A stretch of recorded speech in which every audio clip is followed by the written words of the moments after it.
ऐसा देश जो अपने अखंडता, अपने संस्कार, अपनी सभ्यता पर गर्व करता है। एक ऐसी भूमि जहां नदियों को माँ कहा गया, जहां धरती को जननी माना गया और जहां स्त्री को शक्ति का रूप समझा गया। भारत का इतिहास सिर्फ युद्ध और राज्यों का इतिहास नहीं है, बल्कि नैतिकता और न्याय का इतिहास है। यहाँ युद्ध जमीन के लिए नहीं बल्कि मर्यादा के लिए लड़े गए। यहाँ तलवारें राज्य बढ़ाने के लिए नहीं बल्कि स्त्री की रक्षा के लिए उठाई गई। जब सीता माँ का अपहरण हुआ तो ये सिर्फ एक राजकुमारी का अपमान नहीं था, बल्कि पूरी मानवता के मर्यादा का अपमान था। रावण एक महान विद्वान था, शक्तिशाली राजा था, लेकिन जैसे ही उसने स्त्री की इच्छा और सम्मान को तोड़ा, उसकी पूरी लंका को अग्नि के हवाले कर दिया गया और एक मैसेज दिया गया कि स्त्री के साथ अन्याय मतलब धर्म का विनाश। महाभारत और भी ज्यादा कठोर संदेश देता है। द्रौपदी का चीरहरण सिर्फ एक राज्यसभा का इंसिडेंट नहीं था, बल्कि एक सिविलाइजेशन ब्रेकिंग पॉइंट था। सब कुछ उस दिन खत्म हो गया जब एक औरत को भरी सभा में अपमानित किया गया और सब चुप थे, राजा, गुरु, वीर, योद्धा, सब के सब। इसलिए श्री कृष्ण ने उस दिन ये स्पष्ट कर दिया था, जब स्त्री के अपमान पर समाज चुप रहता है तब विनाश अनिवार्य होता है। ये था भारत, जहाँ स्त्री के साथ अन्याय पूरी पीढ़ी को जला देता था। लेकिन आज हजारों साल बाद इसी भारत में जब एक औरत के साथ अन्याय होता है तो हमें सड़कों पर न्याय के लिए उतरना पड़ता है। हमें कहा तो जाता है बेटी बचाओ बेटी पढ़ाओ, पर किससे बचाओ ये नहीं कहा जाता। कभी उन्नाव केस तो कभी बिल्किस बानो, कभी प्रज्वल रेवन्ना तो कभी संदेश खाली, कभी हाथरस तो कभी निर्भया कांड। आखिर ये सिलसिला कब तक चलता रहेगा? Delhi gang rape case, 8.5 months after the gang rape and the murder. क्या रेप में फांसी दी जाएगी? 3 लड़के हैं, गलती हो जाती है। अंग प्रदर्शन होएगा तो भैया अच्छे अच्छे का दिल मचल जाए।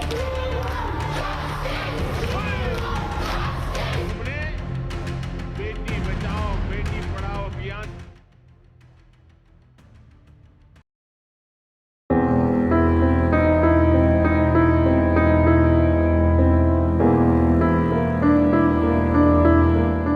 सबसे पहले हमें यह समझना जरूरी है कि रेप सिर्फ एक सेक्सुअल एक्ट नहीं होता। क्रिमिनोलॉजी और सोशियोलॉजी के मुताबिक रेप एक पावर ड्रिवन क्राइम है, जिसमें सेक्सुअल एक्ट सिर्फ एक टूल होता है और असली ऑब्जेक्टिव होती है डोमिनेशंस, ह्यूमिलिएशंस और कंट्रोल। एंशियंट से लेके मॉडर्न टाइम तक जहाँ जहाँ पावर इम्बैलेंस रहा है, चाहे वो जेंडर का हो, क्लास का हो, कास्ट का हो या अथॉरिटी का, वहाँ सेक्सुअल वायलेंस का रिस्क हमेशा ज़्यादा रहा है। इंडिया एक हिस्टोरिकली हायरार्किकल सोसाइटी रही है, जहां पावर वर्टिकली डिस्ट्रीब्यूटेड है। किंग और सब्जेक्ट, प्रीस्ट और फॉलोअर्स, मैन और वुमेन, अपर कास्ट और लोअर कास्ट। जब भी किसी सोसाइटी में पावर कंसंट्रेटेड होती है तो वहां रिस्पॉन्सिबिलिटी और अकाउंटेबिलिटी वीक हो जाती है। इसलिए रेप का ओरिजिन सिर्फ क्राइम हिस्ट्री में नहीं बल्कि सोशल साइकोलॉजी और पावर स्ट्रक्चर में छुपा हुआ है। आज के टाइम में हम अक्सर सुनते हैं कि एंशिएंट इंडिया में वुमेन को गॉडेस की तरह वर्शिप किया जाता था। यह स्टेटमेंट पार्शियली ट्रू है, क्योंकि एंशिएंट इंडिया एक मोनोलिथिक सोसाइटी नहीं थी। इसलिए अलग अलग रीजन्स, टाइम पीरियड्स और सोशल क्लासेस के हिसाब से वुमेन की कंडीशन ड्रास्टिकली चेंज होती रही।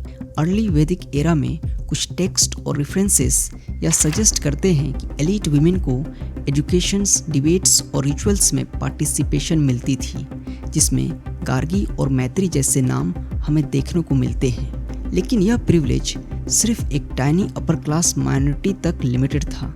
मेजॉरिटी वुमेन एग्रीकल्चर और डोमेस्टिक लेबर में कन्फाइंड थी, जहां उनका बॉडी और सेक्सुअलिटी फैमिली की प्रॉपर्टी समझी जाती थी। इस पीरियड में भी कंसेप्ट था female purity equals to family honour, और यहीं से एक डेंजरस सिस्टम फॉर्म होता है कि अगर वुमेन की सेक्सुअलिटी ऑनर का सिंबल है तो उनका वायलेशन सिर्फ उन पर नहीं बल्कि उसके मेल गार्डियन पर अटैक माना जाएगा। जैसे जैसे सोसाइटी ज़्यादा रिजिड होती गई, मनुस्मृति जैसे टेक्स्ट ने वुमेन की ऑटोनॉमी को और रिस्ट्रिक्ट कर दिया। स्टेटमेंट्स जैसे न स्त्री स्वतंत्रायम अर्हति का मतलब था वुमेन कभी इंडिपेंडेंट नहीं हो सकती, फादर और हस्बैंड के कंट्रोल के बीच में ही सेफ रह सकती है, जिसके कारण वुमेन को सब्जेक्ट से ऑब्जेक्ट बना दिया गया। जब किसी ह्यूमन को ऑब्जेक्ट ट्रीट किया जाता है तो वायलेंस का मोरल बैरियर ऑटोमेटिकली कम हो जाता है और ये रेप कल्चर के लिए एक फर्टाइल ग्राउंड क्रिएट करता है। ये मानना गलत होगा कि एंशिएंट इंडिया में रेप नहीं होता था। रेप का जिक्र एपिक्स, फोकलोर्स और रीजनल टेक्स्ट में इनडायरेक्ट फॉर्म में मिलता है, लेकिन डिफरेंस ये था कि विक्टिम की स्टेटमेंट रिकॉर्डेड नहीं होती थी। सेक्सुअल वायलेंस को या तो डेस्टिनी, कर्स या वॉर स्पॉइल के रूप में नॉर्मलाइज कर दिया जाता था। वॉर के कॉन्टेक्स्ट में वुमेन को ट्रॉफी माना जाता था। एनिमी किंगडम की वुमेन पर सेक्सुअल वायलेंस एक पावर और डोमिनेंस का सिंबल होता था।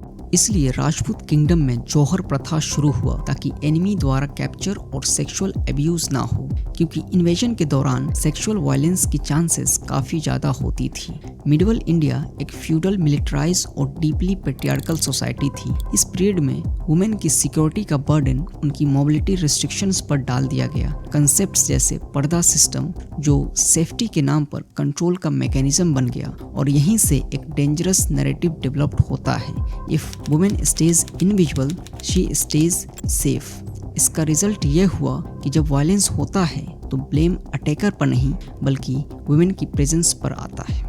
1860s में ब्रिटिश कॉलोनियल रूल ने इंडिया को मॉडर्न लीगल सिस्टम दिया, इंडियन पीनल कोड, लेकिन यह लॉज इंडियन सोसाइटी को समझने के बजाय कंट्रोल करने के लिए बनाए गए थे। रेप को एक क्राइम तो माना गया, लेकिन विक्टिम की डिग्निटी को समझने का कोई सीरियस फ्रेमवर्क नहीं था। सेक्स को एक टैबू बना दिया गया, इसलिए सोसाइटी में सेक्स पर ओपन डिस्कशन नहीं होते हैं।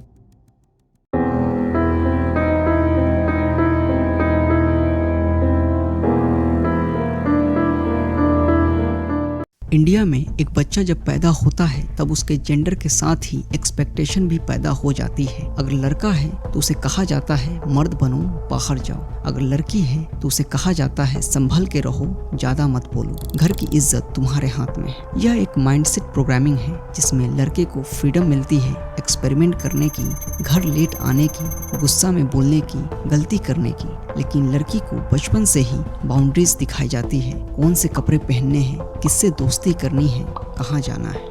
इंडियन फैमिलीज में एक बहुत कॉमन डायलॉग है, लड़के तो ऐसे ही होते हैं। ये डायलॉग इनोसेंट लग सकती है, लेकिन ये रेप कल्चर का एक स्ट्रॉन्ग पिलर है जिसमें लड़कों के बैड बिहेवियर को नॉर्मलाइज किया जाता है। अगर कोई लड़का किसी लड़की को स्टॉक करता है या टीज करता है तो उसे ये चीज नॉर्मल लगती है, क्योंकि फिल्मों में शाहरुख खान, अक्षय कुमार हीरोइन को स्टॉक करते हैं जिसके कारण हीरोइन उन्हें मिल जाती है। इसलिए बहुत से लड़कों को लगता है कि इन सब चीजों से कोई सीरियस कंसिक्वेंसेस नहीं होंगे, पर लड़कियों पर इस चीज का बुरा असर पड़ता है। स्कूल के टाइम से ही अगर कोई लड़का किसी लड़की के बारे में वल्गर जोक्स मारता है और फैमिली या टीचर्स उसे लाइटली ले लेते हैं, तो लड़के के दिमाग में एक मैसेज फीड होता है कि वो गलत नहीं है, और यहीं से उनके लिए कंसेंट मीनिंगलेस हो जाती है। दूसरी तरफ लड़कियों को बचपन से जो सिखाया जाता है वह इक्वली डेंजरस है। एडजस्ट करना सीखो, ज्यादा रिएक्ट मत करो, इग्नोर करो। ये सब सर्वाइवल टूल्स के नाम पर लड़कियों को साइलेंस की ट्रेनिंग दी जाती है। बहुत सी लड़कियां अपने साथ हुई हैरेसमेंट या अब्यूज के बारे में इसलिए नहीं बताती क्योंकि उन्हें डर होता है कि उन्हीं पर सवाल उठाए जाएंगे। तुम वहाँ क्यों गई? तुमने पहले क्यों नहीं बोला? तुमने ऐसा क्या पहना था? ये सवाल दुष्कर्म के बाद नहीं, उससे पहले ही लड़कियों के दिमाग में घुस चुकी होती है। टीनेज और यूथ फेज में पीयर प्रेशर बहुत पावरफुल होता है। अगर group culture, vulgar jokes, harassment और डोमिनेशन को कूल समझता है तो इंडिविजुअल उस फ्लो में बह जाते हैं। कई केसेस में रेप एक इंडिविजुअल का एक्ट नहीं होता बल्कि ग्रुप मेंटालिटी का रिजल्ट होता है, जहाँ रिस्पॉन्सिबिलिटी खत्म हो जाती है और दुष्कर्म बढ़ जाते हैं। स्कूल्स और कॉलेज एक ऐसी जगह होनी चाहिए जहां जेंडर इक्वालिटी, रिस्पेक्ट और कंसेंट सिखाया जाए, लेकिन इंडियन एजुकेशन सिस्टम ज़्यादातर मार्क्स, कंपटीशंस और डिसिप्लिन पर फोकस करता है। इमोशनल इंटेलिजेंस, सेक्स एजुकेशन और कंसेंट जैसे टॉपिक को या तो टैबू माना जाता है या इग्नोर कर दिया जाता है। जब बच्चों को ये नहीं सिखाया जाता कि बाउंड्रीज क्या होती है, नो का मतलब क्या होता है और रिस्पेक्ट का रियल मीनिंग क्या होती है, तो अपनी इन्फॉर्मेशन मूवीज़ या सेक्सुअल वीडियोस और पीयर प्रेशर से लेने लगते हैं। ये सोर्सेस अनरियलिस्टिक होते हैं, जहां वुमेन को ऑब्जेक्ट की तरह दिखाया जाता है, और ये अनरियलिस्टिक लर्निंग आगे चलकर बैड बिहेवियर में कन्वर्ट हो जाती है। इंडियन सोसाइटी एक तरफ वुमेन को गॉडेस के रूप में पूजती है और दूसरी तरफ उन्हीं वुमेन की चॉइसेस को कंट्रोल करती है। लड़कों को लगता है कि वुमेन या तो प्योर है या इमोरल, बीच का कोई स्पेस नहीं होता। ये बाइनरी थिंकिंग सेक्सुअल वायलेंस को जस्टिफाई करने में हेल्प करती है। जब कोई क्राइम होता है तो डिस्कशन ऑफेंडर के माइंडसेट पर कम और विक्टिम के कैरेक्टर पर ज़्यादा होती है।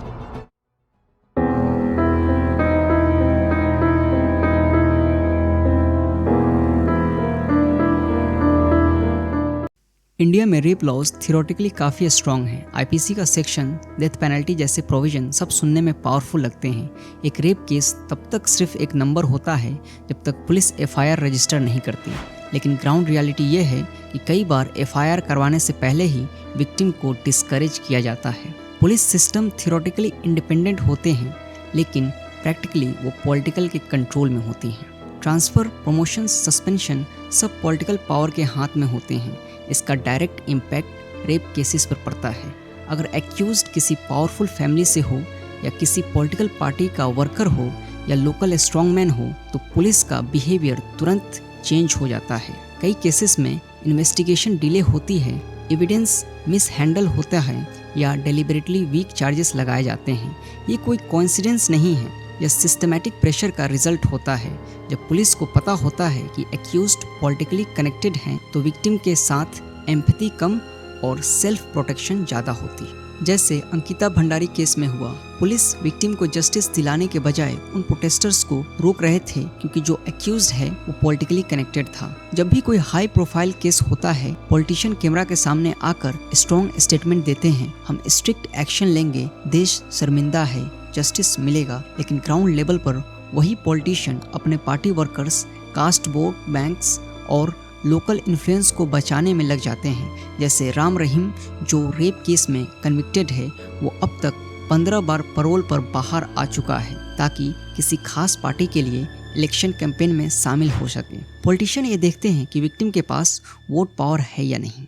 इस देश की जो रूलिंग पार्टी है उनका स्लोगन है बेटी बचाओ बेटी पढ़ाओ, फिर भी उसी पार्टी के द्वारा उन रेपिस्ट को फूलों से स्वागत किया जाता है। जैसे बिल्किस बानो केस में हुआ था, उसी पार्टी के द्वारा प्रज्वल रेवन्ना के लिए वोट मांगा गया। ये डबल स्टैंडर्ड नहीं चलेगी। या तो जगह जगह से बेटी बचाओ बेटी पढ़ाओ की पोस्टर्स हटाइए या फिर इन जैसे लोगों को सिस्टम से बाहर निकालिए।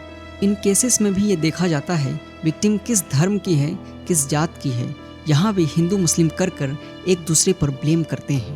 पर मैं ये कहना चाहता हूँ कि क्या फ़र्क पड़ता है वो विक्टिम अपर कास्ट है या लोअर कास्ट है, हिंदू है या मुस्लिम, है तो एक महिला और अपने ही देश की बेटी है। क्या हम सब का कर्तव्य नहीं बनता है इनके लिए आवाज़ उठाए, क्योंकि ये देश महिलाओं की है। इस देश को माँ का दर्जा दिया गया है। At the end I would like to convey the message to every women that be bold, have courage, be a part of a system, go on the top and change the patriarchy system. Jai Hind.